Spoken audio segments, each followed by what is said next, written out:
Hi, బాగున్నారా అండి? నేను మా చిన్న కూతురి ఇంటికి వచ్చానండి. మా మనవడు, మా చిన్న కూతురికి ఒక పాప ఒక బాబండి. మా చిన్న కూతురి ఇంటికి వచ్చాను. మా మన్మని చెప్తే ఒక్క దగ్గర ఉన్నాడండి.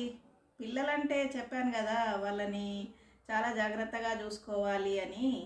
మా ఊరిని ఎంత చూసినా ఏదో ఒకటి చేసుకుంటాడండి. ఇప్పుడు చెయ్యి ఇరగొట్టుకొని కూర్చున్నాడండి మా మనవాడు. ఏం చేస్తాం, శివరాత్రి రేపనంగానే చెయ్యి ఇరగొట్టుకొని కూర్చున్నాడు.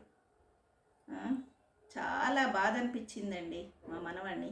ఏ మన్విత్, మన్విత్ ఇట్రా చూడండి, చెయ్యి చెయ్యి చూడండి, కట్టేసిండ్రు సిమెంట్ పట్టి. 15 days ఉంచుకోవాలని చెప్తున్నారు. ఏం చేస్తామండి ఈ పిల్లలతోటి? ఎంత చెప్పిన మాట వినరు, ఏదో ఒకటి చేస్తారు. ఇప్పుడు ఎగ్జామ్స్ అండి.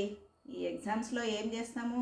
పోయి అక్కడ క్వశ్చన్స్ అడుగుతుంటే ఇక వీడు ఆన్సర్స్ చెప్తుంటే ఎవరో బాబుతోట లేకుంటే ఇంకో టీచర్స్ తోట అట్లా రాపిస్తున్నారండి. ఇప్పుడు యాన్యువల్ ఎగ్జామ్స్ అదే ప్రాబ్లం అయిపోయింది మా చిన్నమ్మాయికి. ఏం చేస్తామండి? పిల్లలు చెప్తే వినకుండా ఇలా లేనిపోని చేసుకుంటారండి. మెంటల్ చిన్నమ్మాయి అందుకే